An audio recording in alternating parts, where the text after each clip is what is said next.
Assalamualaikum warahmatullahi wabarakatuh. Selamat pagi, selamat siang, selamat sore, selamat malam semuanya. Hari ini kita lanjut bahas proses isohorik ya. Nah, jadi kalau kemarin kita udah bahas proses isobarik di mana merupakan proses dalam keadaan tekanan tetap. Nah, untuk proses isohorik ini iso itu tetap gitu kan, seperti kemarin. Nah, kemudian horik itu artinya volume. Nah, jadi di sini proses dalam keadaan volume tetap seperti itu ya. Nah, selanjutnya kita kembali lagi ke gas ideal. Gas ideal itu kan PV sama dengan nRT dan PV sama dengan NKT, bisa kita tulis seperti ini ya. Nah, kalau dia proses dalam volume tetap berarti volumenya itu tetap gitu kan, tidak berubah gitu ya, volume tetap. Nah, jadi kalau kita gambarkan di grafik ini ya, seperti ini, dimana ini merupakan grafik volume terhadap tekanan gitu kan. Nah, jadi kalau dia volumenya tetap berarti bisa kita gambarkan tanda panah ke arah sini gitu kan. Nah, dia boleh ke arah sini. Nah, ini artinya apa? Tekanannya tetap tidak berubah gitu kan. Di sini volume juga tidak berubah.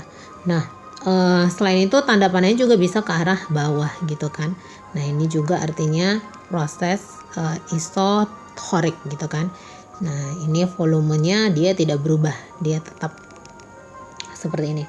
Nah, maka dari sini kalau kita ingin mencari usaha, nah seperti sebelumnya W itu kan sama dengan P delta V gitu kan. Nah, maka untuk usahanya ini bisa kita tulis W sama dengan P dikali delta V. Delta V itu berarti V2 dikurang V1 seperti itu kan. Nah, maka karena volumenya tetap, artinya volume tetap berarti di sini V1 sama dengan V2 seperti itu kan. Nah, maka di sini atau sama dengan V gitu kan. Nah, maka di sini bisa kita tulis V sama dengan V dikurang V gitu kan. Nah, V dikurang V ini sama dengan 0. Nah, 0 dikali P itu 0. Maka usaha pada proses isohorik itu nilainya adalah 0 seperti itu ya. Ini artinya tidak ada usaha yang dilakukan seperti itu kan, tidak ada usaha yang dilakukan. Nah, ini proses isohorik. Nah, selanjutnya untuk mencari kalornya itu bagaimana? Nah, maka kita masukkan ke dalam rumusan kalor gitu kan. Nah, W itu kan sama dengan 0 gitu kan, usahanya 0. Berarti Q itu sama dengan delta U ditambah W. Nah, maka di sini karena W sama dengan 0, Q sama dengan delta U ditambah 0. Maka Q sama dengan delta U gitu kan.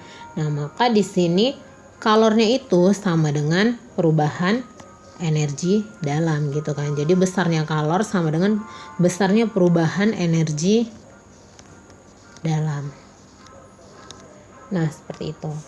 Nah, maka ini bisa kita tulis Q sama dengan delta U, di mana delta U itu kan sama dengan 3/2 nRT. Seperti itu kan, 3/2 nRT. Atau bisa kita tulis juga 3/2 nKT. Nah, seperti inilah untuk isohorik. Nah, selanjutnya selanjutnya bagaimana untuk grafik tekanan terhadap temperatur gitu kan, atau temperatur terhadap tekanan untuk proses isohorik ini. Nah, ini bisa kita gambarkan juga. Berarti kita bisa gambarkan grafik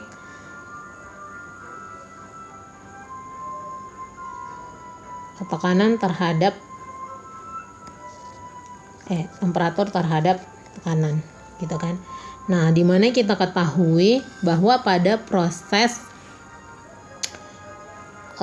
isohorik ini temperatur volume tetap gitu kan. Nah, jadi kalau dia untuk grafik antara volume dan temperatur, maka ini bisa kita gambarkan seperti ini gitu kan. Volume tetap gitu kan untuk volume dan temperatur.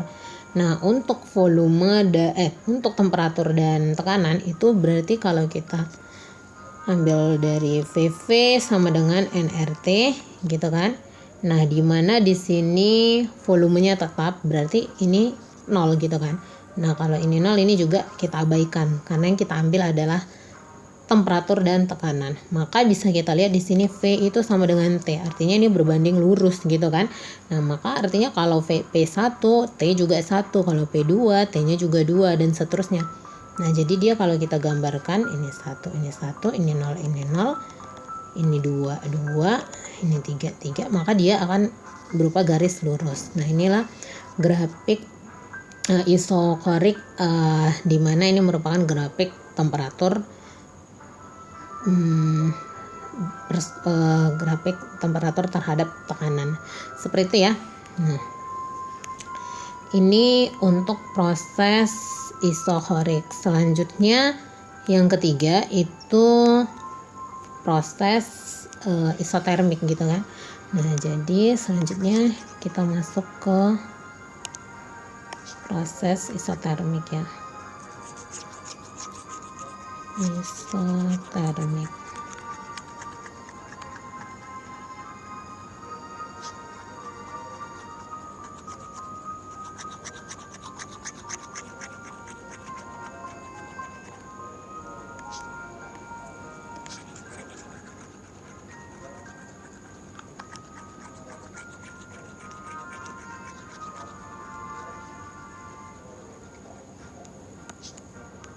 Nah, jadi yang ketiga itu ada yang dinamakan proses isotermik gitu ya.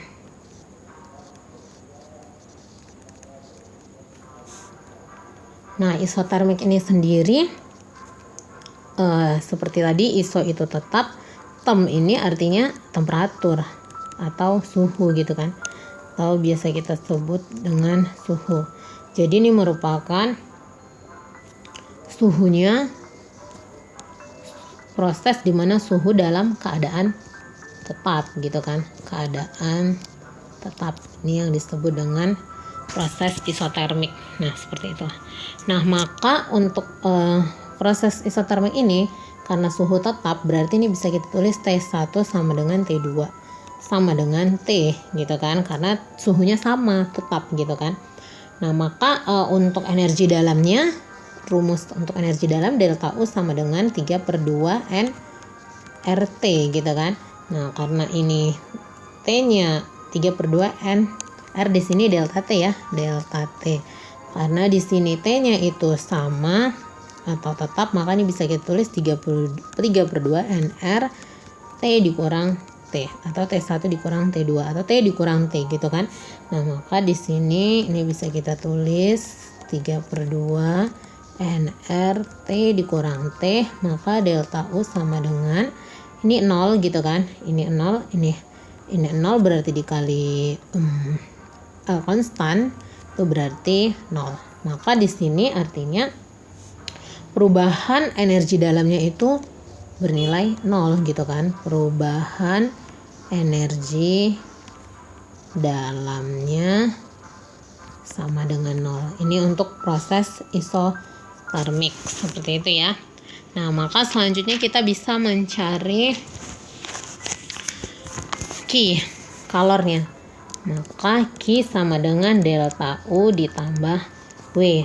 Nah, sebagaimana kita ketahui delta U-nya 0, maka di sini bisa kita tulis Q sama dengan 0 ditambah W.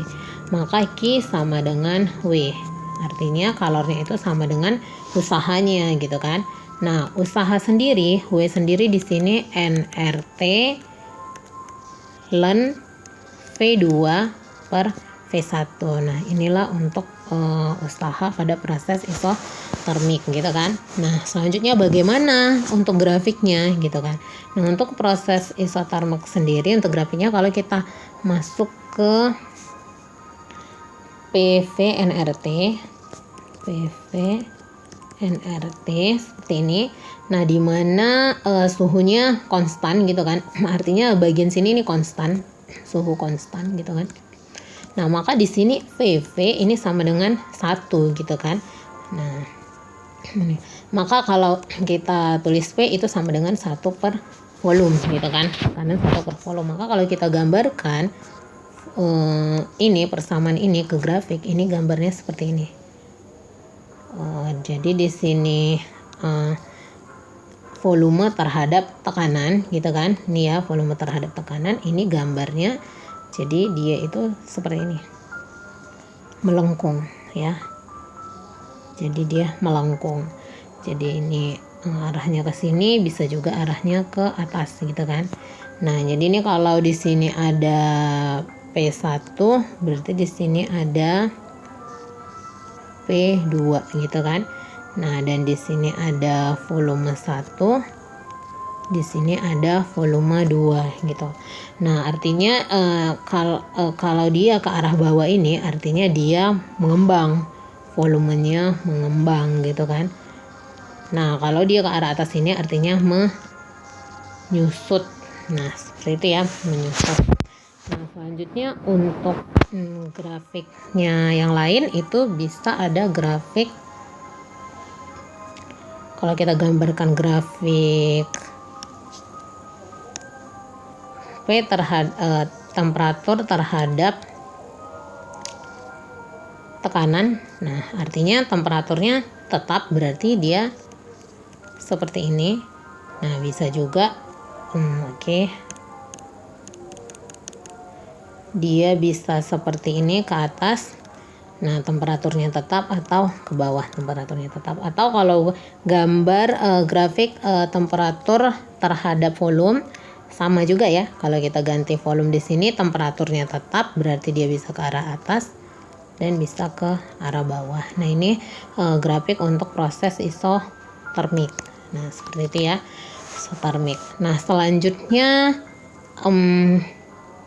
ini tadi yang ketiga ya. Selanjutnya yang terakhir itu yang keempat, ada yang dinamakan proses adiabatik. Seperti itu ya. Kita masuk ke proses adiabatik.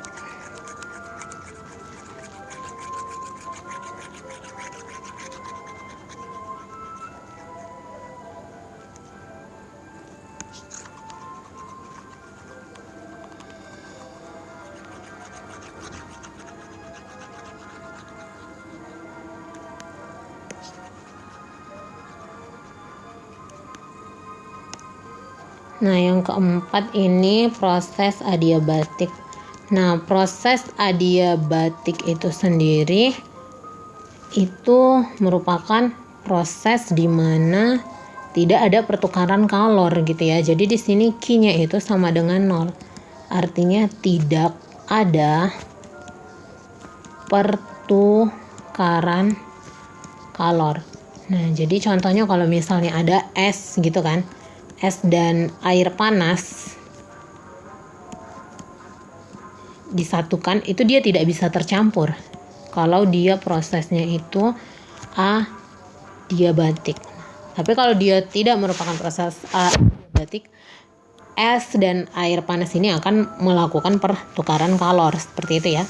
Nah, selanjutnya karena dia Q-nya itu sama dengan 0, maka Q sama dengan delta U ditambah W, itu Q-nya 0, delta U ditambah W, maka delta U sama dengan minus W. Nah, seperti itu ya, ini untuk proses adiabatik. Ini adalah perubahan energi dalam pada proses adiabatik. Nah, selanjutnya bagaimana untuk untuk persamaannya gitu kan. Nah, maka selanjutnya untuk proses adiabatik ini P1 dikali V1 itu pangkat gamma sama dengan V2 dikali V2 pangkat gamma. Nah, di mana gamma ini merupakan tetapan Laplace ya. Tetapan Laplace. Nah, ini gamma ini biasanya di soal itu diketahui di mana gamma merupakan CP per CV. Nah, seperti ini ya. Nah, selanjutnya karena ini karena PV sama dengan nRT gitu ya, kita ketahui PV sama dengan nRT. Nah, maka untuk P itu sama dengan nRT dibagi volume gitu kan. Nah, maka P nya ini bisa kita P ini bisa kita tukar menjadi di sini nRT1 gitu kan, dibagi V1 gitu kan. nRT1 dibagi V1 dikali V1 pangkat gamma seperti ini. Nah, begitu juga untuk yang tekanan kedua, nRT2 dibagi V2 dikali V2 pangkat gamma seperti ini ya. Nah, maka selanjutnya ini bisa kita tulis ya, ini habis gitu kan, ini bisa habis, maka ini bisa kita tulis T1 V1 pangkat gamma dikali V1 pangkat min 1 seperti itu kan. Nah, begitu juga yang T2 V2 pangkat gamma dikali V2 pangkat min 1. Nah, maka ini bisa kita tulis T1 V1 ini bisa kita satukan ya, karena ini sama-sama P1 berarti pangkatnya dijumlahkan berarti gamma min 1 seperti itu kan, sama dengan T2 V2 pangkat gamma min 1. Nah, seperti ini. Nah, maka selanjutnya untuk grafiknya bagaimana? Jadi ini tadi untuk persamaan ya. Nah, maka ini untuk grafiknya bisa kita gambarkan grafik dari proses adiabatik itu. Ini grafik volume terhadap suhu gitu kan. Nah, dari sini ya, dari ini grafik volume terhadap suhu itu kalau kita gambarkan di grafik dia bentuknya seperti ini. Adiabatik, oke. Kan dia lebih curam ya. Nah, ini proses adiabatik. Nah, kalau isotermik tadi dia kan seperti ini juga ya, tapi dia agak di atas gitu. Nah, jadi kalau perbedaannya, nah di sini ini proses isotermik. Nah, yang ini proses adiabatik. Oke. Nah, sampai di sini untuk termodinamika ya, hukum 1 termodinamika. Selanjutnya untuk soalnya kalian bisa lihat pada video selanjutnya. Oke, wassalamualaikum warahmatullahi wabarakatuh.